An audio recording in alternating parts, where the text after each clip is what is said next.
I'm Don Pfister. I'm here at the International Mycological Congress in the Netherlands. It's August 14th, and I'm here with Marisol nchez Garci. Did I get that right? And we're going to talk about the things that Marisol has done. You're now in Sweden. Yes. So tell us about what you're doing now, and then we'll backtrack. Okay, yes. So I am in Uppsala. I'm in the Swedish University of Agricultural Sciences, the Department of Forest Mycology and Plant Pathology. So I came there maybe 5 years ago, and I've been working on arbuscular mycorrhizal fungi. Sort of broke that project from a previous postdoc with me. So I was like doing that before I joined this department, but then there were a lot of things to be finished or left unfinished. So I've been working on genomics of arbuscular mycorrhizal fungi. The lab where I was before developed a method to sequence single nuclei from the spores of AM fungi. And which lab was that? With Anna Rosling at Uppsala University. So then we have a lot of data that needed to be analyzed. So we continued doing that. Well, I started my position at SLU. And then I'm also working on genomics of ectomycorrhizal fungi. I'm supervising a student that's doing some work in transporters, mainly focusing on the genus Suillus, but also sort of a comparative genomics, so we included genomes from other ectomycorrhizal fungi in this study. Great. So let's back up one. You had a postdoc in Sweden before that. Mm. You had a postdoc. Yeah. And what about that? The one before Uppsala. Yes, that was David Hivett's lab. I was a postdoc in Clark University. And that was sort of my dream project when I came into that lab. It was looking at macroevolutionary patterns in agaricomycetes. So we look into evolution of fruiting body forms and ectomycorrhizal modes in this class. And what did you find?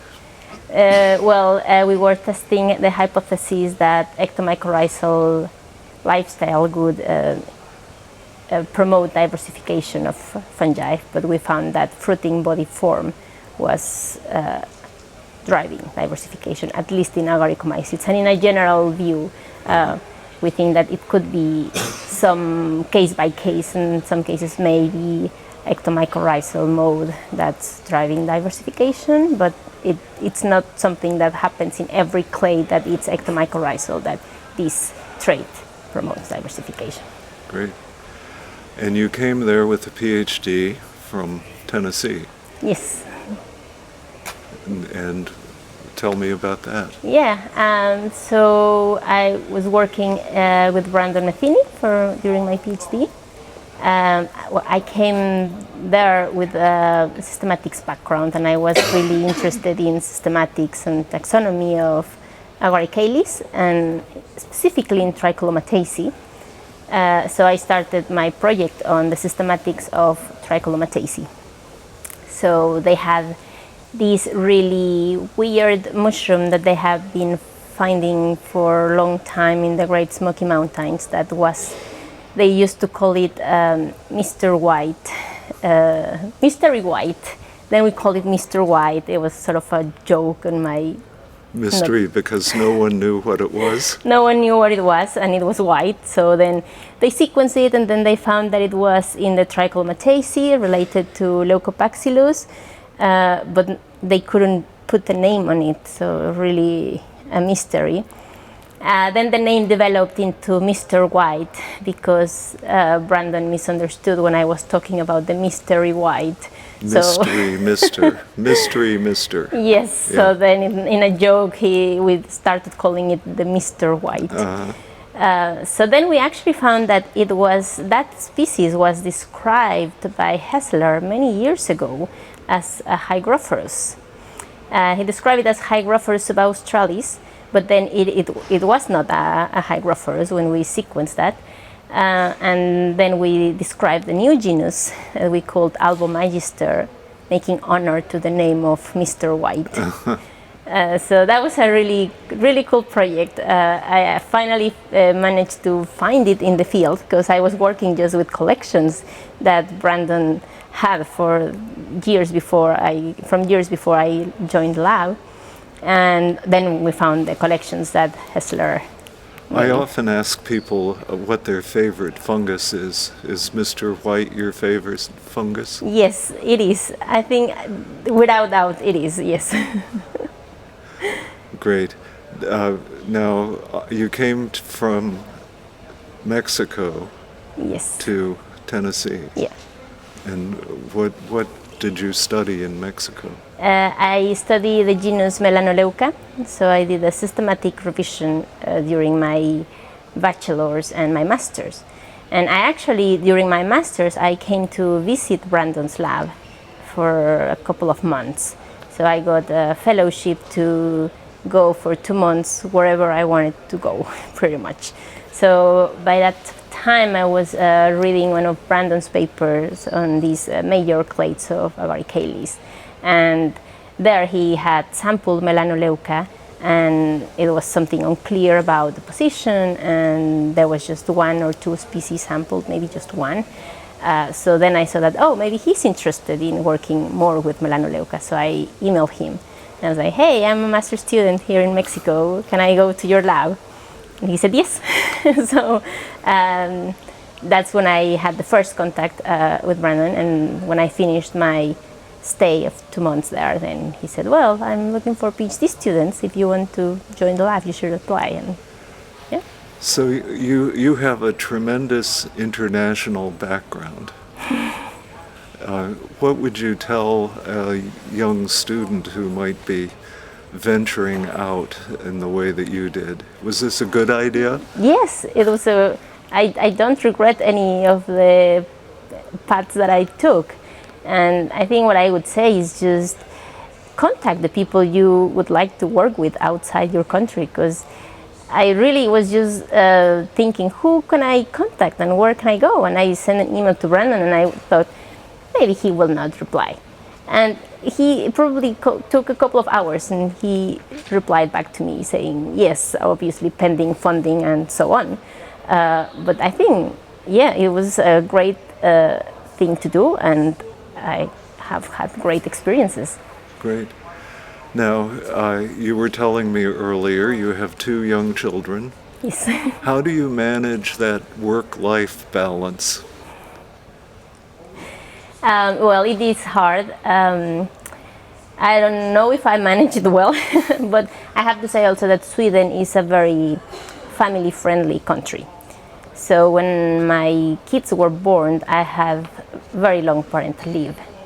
So for my first one, I was, I believe, 8 months home, 100% with him.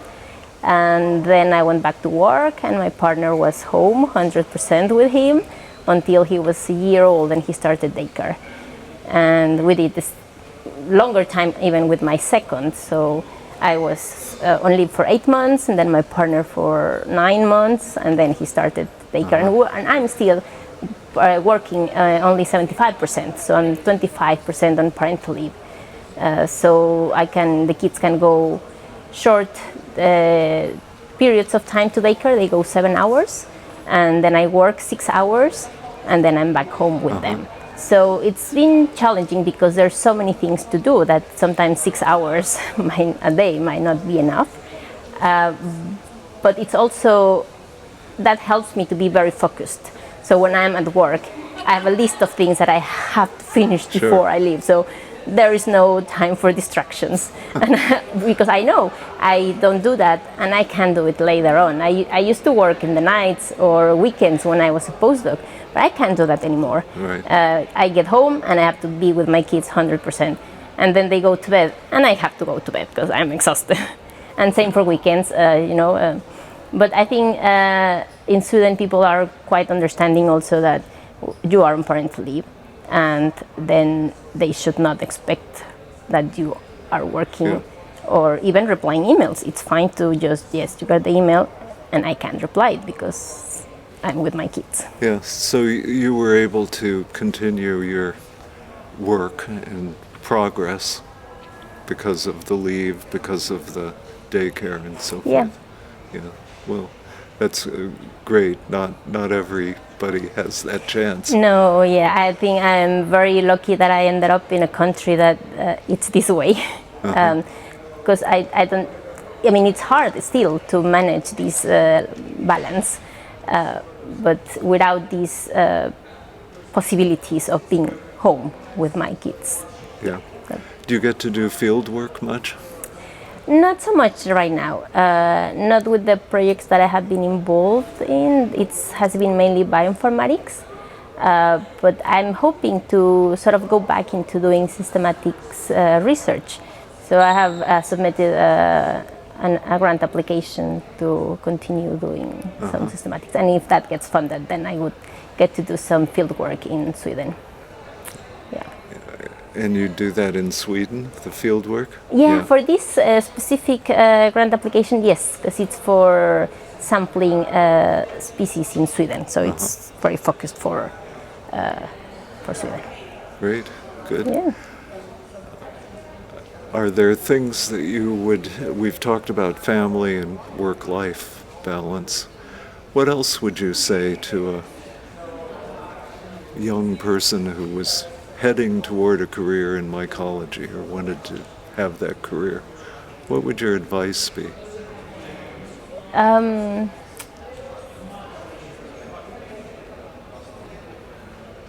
don't know, just I don't know, that's really hard. How did you get started? You know, you did a bachelor's and a master's on a fungus genus. Yeah, so, well, in my case, when I started studying biology, I was really into plants. So I wanted to study plant physiology.